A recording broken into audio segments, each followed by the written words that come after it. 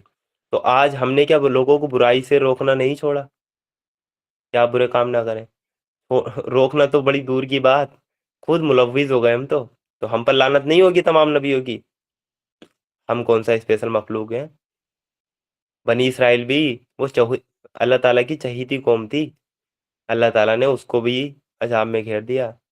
تو آپ مانتے ہو امت مسلمہ بھی اللہ تعالیٰ کی چہیتی ہے، اور وہ برائی سے روکنا، تک جو امر بالمعروف و نہی عن المنکر کا فریضہ ہے اس کو انجام نہیں دیتی، تو ہم پر بھی لعنت ہوگی۔ پھر اللہ تعالیٰ نے کہا انہوں نے ایک دوسرے کو برے کاموں کے کرنے سے روکنا چھوڑ دیا تھا، برا رویہ تھا جو انہوں نے اختیار کیا۔ آج تم ان میں زیادہ تر ایسے لوگ دیکھتے ہو جو ایمان والوں کے مقابلے میں وہ کفر کرنے والوں کی حمایت کرتے ہیں، ان کا ساتھ دیتے ہیں۔ یقیناً بہت برا انجام ہے جس کی تیاری ان کے من نے ان کے لیے کی ہے، اللہ ان پر غضبناک ہو گیا اور وہ ہمیشہ رہنے والے عذاب میں پڑنے والے ہیں۔ اگر حقیقت میں یہ لوگ اللہ اگر حقیقت میں یہ لوگ اللہ اور پیغمبر اور اس چیز کے ماننے والے ہوتے جو پیغمبر پر اتری تھی، تو کبھی ایمان والوں کے مقابلے میں کفر کرنے والوں کو اپنا ساتھی نہ بناتے، مگر ان میں سے تو زیادہ تر لوگ خدا کی اطاعت سے نکل چکے ہیں۔ آیت نمبر 82 میں اللہ تعالیٰ بتائیں گے کہ مسلمانوں کے دوست اور دشمن کون ہیں۔ یہ بار بار آیتیں آ رہی ہیں ہمارے سامنے۔ اللہ تعالیٰ نے کہا تم ایمان والوں کی دشمنی میں سب سے زیادہ سخت یہودیوں اور مشرکوں کو پاؤ گے۔ سب سے زیادہ سخت جو ہے ایمان والوں کی دشمنی میں وہ کون ہے؟ یہودی اور مشرک۔ اور ایمان وہ لانے والوں کے لیے دوستی میں سب سے زیادہ قریب ان لوگوں کو پاؤ گے جنہوں نے کہا کہ ہم نصارہ ہیں، یعنی عیسائی جو ہوتے ہیں وہ تھوڑے سافٹ ہوتے ہیں، وہ تھوڑے نیوٹرل ہوتے ہیں، لیکن یہ جو یہودی اور مشرک ہیں نا، یہ سب سے زیادہ کٹر ہوتے ہیں۔ یہ اس وجہ سے کہ ان میں عبادت گزار عالم، یعنی عیسائیوں میں یہ اس وجہ سے ہوتا ہے کیونکہ ان میں عبادت گزار عالم ہوتے ہیں، دنیا کو چھوڑ چکے سنسار تیاگی فقیر پائے جاتے ہیں، اور ان کے من میں گھمنڈ نہیں ہے۔ الحمدللہ ہمارے 6 پارے آیت نمبر 82 پہ کمپلیٹ ہو چکے ہیں، اور 7واں پارہ ہمارا آیت نمبر 83 سے ہمارا شروع ہوگا۔ آج 7واں ہی دن ہے، اور الحمدللہ ہمارا 7واں پارہ آج شروع ہو چکا ہے۔ اعوذ باللہ من الشیطان الرجیم، بسم اللہ الرحمن الرحیم۔ جب وہ اس کلام کو سنتے ہیں جو رسول پر اتارا ہے، تو تم دیکھتے ہو کہ حق کو پہچاننے کی وجہ سے ان کی آنکھیں آنسوؤں سے بھیگ جاتی ہیں۔ وہ بول اٹھتے ہیں کہ پروردگار، ہم ایمان لائے، ہمارا نام گواہی دینے والوں میں لکھ دے۔ یعنی عیسائی جو راہب ہے ان کی یہ صفات چل رہی تھی، اور وہ کہتے ہیں کہ آخر کیوں نہ مان لیں، جبکہ ہم اس بات کی خواہش رکھتے ہیں کہ ہمارا رب ہمیں نیک اور بھلے لوگوں میں شامل کرے۔ ان کی اس بات کی وجہ سے اللہ نے ان کو ایسی جنتیں دی جن کے نیچے نہریں بہتی ہیں، اور وہ ان میں ہمیشہ رہیں گے۔ یہ بدلہ ہے نیک رویہ اختیار کرنے والوں کے لیے۔ رہے وہ لوگ جنہوں نے ہماری آیتوں کو ماننے سے انکار کیا اور انہوں نے جھٹلایا، تو وہ جہنم کے حقدار ہیں۔ آیت نمبر 87 سے ہمیں بتایا جائے گا کہ حرام اور حلال کا سارا اختیار صرف اللہ تعالیٰ کے پاس ہے۔ حلال کو حرام کر لینا یہ سب سے بڑا جرم ہے، اور اس کا اختیار صرف اللہ تعالیٰ کے پاس ہے۔ یہ اختیار آپ کسی انسان کو بھی نہیں دے سکتے۔ اللہ تعالیٰ نے کہا اے لوگو جو ایمان لائے ہو، جو پاک چیزیں اللہ نے تمہارے لیے حلال کی ہیں انہیں حرام نہ کر لو، اور حد سے آگے نہ بڑھو۔ اللہ کو جاتی کرنے والے سخت ناپسند ہیں۔ جو کچھ حلال اور پاک روزی اللہ نے تم کو دی ہے اسے کھاؤ اور پیو، اور اس خدا کی نافرمانی سے بچتے رہو جس پر تم ایمان لائے ہو۔ آیت نمبر 89 میں جیسا کہ میں نے بتایا تھا کہ وہ قسم توڑنے کا کفارہ اللہ تعالیٰ بتائیں گے، جس نے جان بوجھ کر اللہ تعالیٰ کی قسم کھائی اور پھر اس قسم کو توڑا تو اس کا کیا کفارہ ہے، وہ اللہ تعالیٰ اس میں بتائیں گے۔ تم لوگ جو بیکار کی قسمیں کھا لیتے ہو ان پر اللہ کی پکڑ نہیں کرتا۔ بیکار کی قسمیں یعنی جیسے تک کیا کلام بن گیا واللہ واللہ کر کے عرب میں وہ کچھ لوگ بات کرتے ہیں، یعنی یہ انٹینشنلی قسم نہیں ہے۔ تم لوگ جو بیکار کی قسمیں کھا لیتے ہو ان پر اللہ پکڑ نہیں کرتا، مگر جو قسمیں تم جان بوجھ کر کھاتے ہو ان پر وہ ضرور تمہاری پکڑ کرے گا۔ ایسی قسم توڑنے کا کفارہ یہ ہے کہ 10 مسکینوں کو وہ درمیانی درجے کا کھانا کھلاؤ جو تم اپنے بال بچوں کو کھلاتے ہو، یا انہیں کپڑے پہناؤ۔ یا تو انہیں کھانا کھلاؤ 10 مسکینوں کو، یا ان 10 مسکینوں کو تم کپڑے پہناؤ، یا ایک غلام آزاد کرو، اور جو اس کی طاقت نہ رکھتا ہو، یعنی جو اوپر کی 3 کنڈیشن میں سے کسی کی بھی طاقت نہ رکھتا ہو، تو وہ 3 دن کے روزے رکھے۔ یعنی روزے رکھنا وہ لاسٹ اپورچونٹی ہے، یہ سب سے آخر میں کرنا ہے۔ سب سے پہلے آپ کو کھانا کھلانا ہے، وہ کھانے کے لیے نہیں مل رہا 10 مسکین، آپ کپڑے بانٹ دیں، کپڑے نہیں ہو رہے تو آپ غلام آزاد مطلب کر دیں، کہ جب آپ کے اندر اتنی بھی طاقت نہیں ہے تب آپ کو 3 دن کے لگاتار 3 دن کے روزے رکھنے ہیں۔ یہ تمہاری قسموں کا کفارہ ہے، جبکہ تم قسم کھا کر توڑ دو، اپنی قسموں کی حفاظت کیا کرو، اس طرح اللہ اپنے احکام تمہارے لیے واضح کرتا ہے، شاید کہ تم شکر ادا کرو۔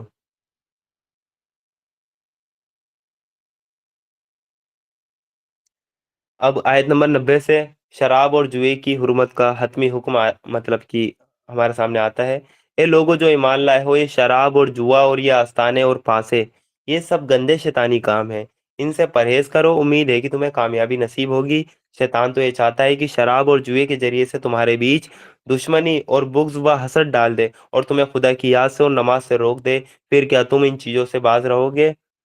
اللہ اور اس کے رسول کی بات مانو اور باز آ جاؤ، لیکن اگر تم نے حکم نہیں مانا تو جان لو کہ ہمارے رسول پر بس صاف صاف حکم پہنچا دینے کی ذمہ داری ہے۔ اللہ تعالیٰ کی جو قربت ہے وہ تقوی سے حاصل ہوگی۔ آیت نمبر کی 93 میں اللہ تعالیٰ یہی بتائیں گے، جو لوگ ایمان لائے اور نیک عمل کرنے لگے، انہوں نے پہلے جو کچھ کھایا پیا تھا اس پر کوئی پکڑ نہ ہوگی، بشرطے کہ وہ آگے ان چیزوں سے بچے رہیں جو حرام کی گئی ہیں، ایمان پر جمے رہیں اور اچھے کام کریں۔ پھر جس جس چیز سے روکا جائے اس سے رکیں، اور اللہ کا حکم ہو اسے مانیں، پھر اللہ سے ڈرتے ہوئے نیک رویہ اپنائیں۔ اللہ نیک کردار لوگوں کو پسند کرتا ہے۔ حالت احرام میں شکار نہیں کرنا، اس کا مسئلہ اب ہمارے سامنے آ رہا ہے۔ اللہ تعالیٰ نے کہا، اے لوگو جو ایمان لائے ہو، اللہ تمہیں اس شکار کے ذریعے سے کی سخت آزمائش میں ڈالے گا جو بالکل تمہارے ہاتھوں اور بھالوں کے نشانوں پر ہوگا، یہ دیکھنے کے لیے تم میں سے کون اس سے بن دیکھے ڈرتا ہے۔ پھر جس نے اس ڈراوے کے بعد اللہ کی مقرر کی ہوئی حدوں کو پار کیا، اس کے لیے دردناک سزا ہے۔ یعنی شکار احرام کی حالت میں تمہارے آس پاس آئیں گے، تم چاہو گے تو انہیں کر لو گے، لیکن اللہ تعالیٰ اس ذریعے تمہیں آزمائش میں ڈالنا چاہتا ہے، جیسے بنی اسرائیل کو ڈالا گیا تھا کہ سنیچر کے دن مچھلیاں کود اوپر کو وہ اٹھ اٹھ کے آتی تھی، یعنی جو یہودی ہیں ان کو جیب دکھایا کرتی تھی کہ آج ہمیں پکڑ کے دکھاؤ۔ ایسے ہی شکار ہے کہ اللہ تعالیٰ کی طرف سے تم ان پر ہاتھ ڈالنے کی پوری قدرت رکھتے ہوں گے، لیکن تم اللہ کا حکم جانتے ہوئے اس کو چھوڑو گے۔ پھر اللہ تعالیٰ نے کہا، اے لوگو جو ایمان لائے ہو، احرام کی حالت میں شکار نہ مارو، اور اگر تم میں سے کوئی جان بوجھ کر ایسا کرے گا، ایسا وہ کر گزرے تو جانور اس نے مارا ہو اسی کے برابر ایک جانور اسے مویشیوں میں سے نذر کر دینا ہوگا، جس کا فیصلہ تم میں سے 2 انصاف پسند آدمی کریں گے، اور یہ نذرانہ کعبہ پہنچایا جائے گا، اور یا نہیں تو اس گناہ کے کفارے میں وہ کچھ مسکینوں کو کھانا کھلانا ہوگا، یا اس کے برابر روزے رکھنے ہوں گے۔ اگر کسی نے شکار کر لیا احرام کی حالت میں تو اس کی یہ احکام آ رہے ہیں تاکہ وہ اپنے کیے کا مزہ چکھے۔ پہلے جو کچھ ہو چکا اسے اللہ نے معاف کر دیا، لیکن اب اگر کسی نے حرکت کو دہرایا تو اسے اللہ بدلہ لے گا۔ اللہ سب پر غالب اور بدلہ لینے کی طاقت رکھتا ہے۔ تمہارے لیے کہ سمندر کا شکار اور اس کا کھانا حلال کر دیا گیا ہے، یعنی احرام کی حالت میں آپ جو سمندر کا جو کھانا ہے وہ حلال ہے آپ کے لیے، وہ آپ سمندر کا کھانا جو شکار ہے وہ پکڑ کر آپ کھا سکتے ہیں، لیکن جو مویشی وغیرہ ہیں وہ اس کا آپ شکار نہیں کر سکتے، اسے کھا تو سکتے ہیں لیکن اس کا شکار نہیں کر سکتے۔ تمہارے لیے سمندر کا شکار اور اس کا کھانا حلال کر دیا گیا ہے، جہاں تم ٹھہرو وہاں بھی اسے کھا سکتے ہو، اور قافلے کے لیے جادے راہ یعنی سفر کا سامان بھی بنا سکتے ہو۔ البتہ خشکی کا شکار جب تک تم احرام کی حالت میں ہو تم پر حرام کیا گیا ہے، تو بچو اس خدا کی نافرمانی سے جس کی پیشی سے تم سب کو وہ گھیر کر حاصل کیا جائے گا۔ اللہ تعالیٰ کی نشانیاں جو ہیں ان کا احترام بھی آپ کو کرنا ہے۔ اللہ نے محترم گھر وہ کعبہ کو لوگوں کے لیے اجتماعی زندگی کے لیے وہ قیام کا ذریعہ بنایا، اور حرام مہینوں اور قربانی کے جانوروں اور کلادوں کو بھی اس کام میں مددگار بنا دیا، تاکہ تمہیں معلوم ہو جائے کہ اللہ آسمانوں اور زمین کی سب حالتوں سے باخبر ہے، اور اسے ہر چیز کا علم ہے۔ وہ خبردار ہو جاؤ، اللہ سزا دینے میں بھی سخت ہے، اور اس کے ساتھ بہت معاف کرنے والا اور رحم کرنے والا بھی ہے۔ رسول پر تو صرف پیغام پہنچا دینے کی ذمہ داری ہے، آگے تمہارے کھلے اور چھپے سب حالت کا جاننے والا اللہ ہے۔ یعنی ذمہ داری صرف پیغام پہنچانے کی ہے، رسول پر بھی اور آج ہم پر بھی۔ اے پیغمبر صلی اللہ علیہ وسلم ان سے کہہ دو کہ پاک اور ناپاک بہرحال برابر نہیں ہے، چاہے ناپاک کی بہتیات تمہیں کتنی ہی لبھانے والی ہو۔ تو اے لوگوں جو عقل رکھتے ہو، اللہ کی نافرمانی سے بچتے رہو، اللہ امید ہے کہ تمہیں کامیابی نصیب ہوگی۔ آیت نمبر 101 سے غیر ضروری کی جو سوالات ہوتے ہیں ان کی ممانعت آئی ہے۔ اللہ تعالیٰ نے کہا اے لوگوں جو ایمان لائے ہو، ایسی باتیں نہ پوچھا کرو جو تم پر ظاہر کر دی جائیں تو تمہیں ناگوار ہو، لیکن اگر تم انہیں ایسے وقت پوچھو گے جبکہ قرآن اتر رہا ہو تو تم پر کھول دی جائیں گی۔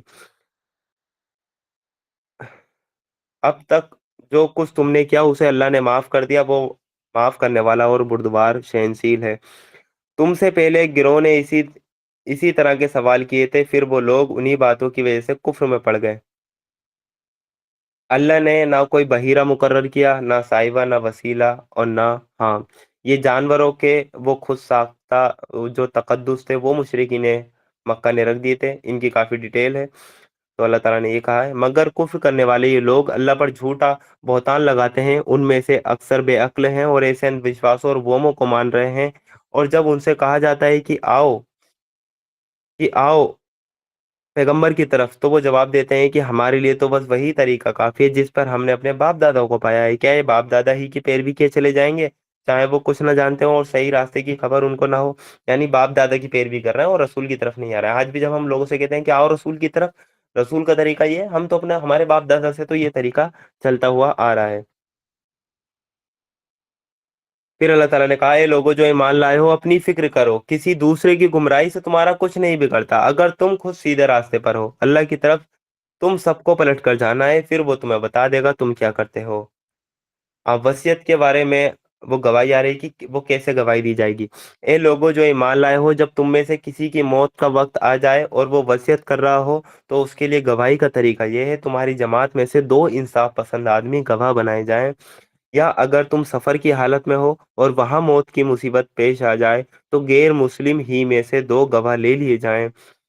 پھر اگر کوئی شک پڑ جائے تو نماز کے بعد دونوں گواہوں کو مسجد میں روک لیا جائے، وہ خدا کی قسم کھا کر کہیں ہم کسی ہم کسی وہ ذاتی فائدے کے بدلے گواہی بیچنے والے نہیں ہیں، اور چاہے کوئی ہمارا رشتہ دار ہی کیوں نہ ہو ہم اس کی رعایت کرنے والے نہیں ہیں، نہ خدا واسطے کی گواہی کو ہم چھپانے والے ہیں، اگر ہم نے ایسا کیا تو گنہگاروں میں گنے جائیں گے۔ لیکن اگر پتہ چل جائے کہ ان دونوں نے اپنے آپ کو گناہ میں ڈال لیا ہے تو پھر ان کی جگہ دو اور آدمی اور ان کے مقابلے میں گواہی دینے کے لیے زیادہ قابل ہوں ان لوگوں میں سے کھڑے ہوں جن کا حق مارا گیا ہو، اور وہ خدا کی قسم کھا کر کہیں ہماری گواہی ان کی گواہی سے زیادہ صحیح ہے، ہم نے اپنی گواہی میں کوئی جاتی نہیں کی ہے، اگر ہم ایسا کریں تو ظالم میں سے ہوں گے۔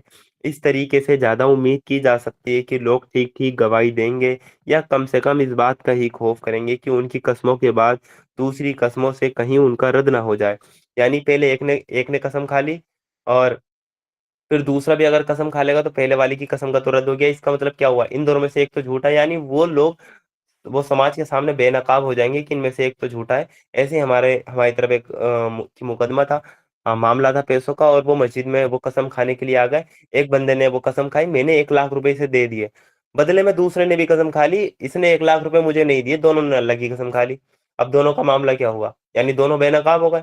ظاہر بات ہے عوام کے سامنے تو کھل گیا کہ ان میں سے ایک تو ضروری جھوٹا ہے، دونوں تو سچے نہیں ہو سکتے۔ تو یہ کہ معاملہ پھر آخرت میں ان کا حساب کتاب پوری طرح ہوگا۔ تو یہی بات اللہ تعالیٰ نے وہ یہاں پر کہی ہے۔ اس طریقے سے زیادہ امید کی جا سکتی ہے کہ لوگ ٹھیک ٹھیک وہ گواہی دیں گے، یا کم سے کم اس بات ہی کا خوف کریں گے کہ ان کی قسموں کے بعد دوسری قسموں سے کہیں ان کا رد نہ ہو جائے۔ اللہ سے ڈرو اور سنو، اللہ نافرمانی کرنے والوں کو اپنی رہنمائی سے محروم کر دیتا ہے۔ جس دن اللہ سب رسولوں کو جمع کر کے پوچھے گا کہ تمہیں کیا جواب دیا گیا، تو وہ کہیں گے ہمیں کچھ علم نہیں، آپ ہی سب چھپی حقیقتوں کو جانتے ہیں۔ حضرت عیسیٰ علیہ السلام پہ اللہ تعالیٰ کے احسانوں کا جو کی بیان ہے وہ آتا ہے۔ پھر تصور کرو اس موقع کا جب اللہ کہے گا کہ یہ مریم کے بیٹے عیسیٰ، یاد کر میری اس نعمت کو جو میں نے تجھے اور تیری ماں کو دی تھی، میں نے پاک روح سے تیری مدد کی، تو پالنے میں بھی لوگوں سے بات کرتا تھا، اور بڑی عمر کو پہنچ کر بھی میں نے تجھ کو کتاب اور حکمت اور تورات اور انجیل کی تعلیم دی۔ تو میرے حکم سے مٹی کا پتلا پرندے کی شکل کا بناتا اور اس میں پھونکتا تھا اور وہ میرے حکم سے پرندہ بن جاتا تھا۔ تو پیدائشی اندھے اور کوڑی کو میرے حکم سے اچھا کرتا تھا۔ تو مردوں کو میرے حکم سے نکالتا تھا۔ پھر جب تو بنی اسرائیل کے پاس کھلی کھلی نشانیاں لے کر پہنچا اور جو لوگ ان میں سے حق کا انکار کرنے والے تھے انہوں نے کہا کہ نشانیاں جادوگری کے سوا اور کچھ نہیں ہیں، تو میں نے ہی تجھے ان سے بچایا۔ اور جب میں نے حواریوں کو اشارہ کیا کہ مجھ پر اور میرے رسول پر ایمان لاؤ، تب انہوں نے کہا کہ ہم ایمان لائیں اور گواہ رہو کہ ہم مسلم ہیں۔ حواریوں کے سلسلے میں یہ واقعہ بھی یاد رہے کہ جب حواریوں نے کہا، اے مریم کے بیٹے عیسیٰ، کیا آپ کا رب ہم پر آسمان سے کھانے کا دسترخوان یعنی مائدہ، جو سورت کا نام سورہ مائدہ ہے وہ اسی آیت سے لیا گیا، کیا آپ کا رب ہم پر آسمان سے کھانے کا دسترخوان اتار سکتا ہے؟ تو عیسیٰ نے کہا، اللہ سے ڈرو اگر تم ایمان والے ہو۔ انہوں نے کہا، ہم بس یہ چاہتے ہیں کہ اس دسترخوان سے کھانا کھائیں اور ہمارے دل مطمئن ہوں اور ہمیں معلوم ہو جائے کہ آپ نے جو کچھ ہم سے کہا ہے وہ سچ ہے اور ہم اس پر گواہ ہوں۔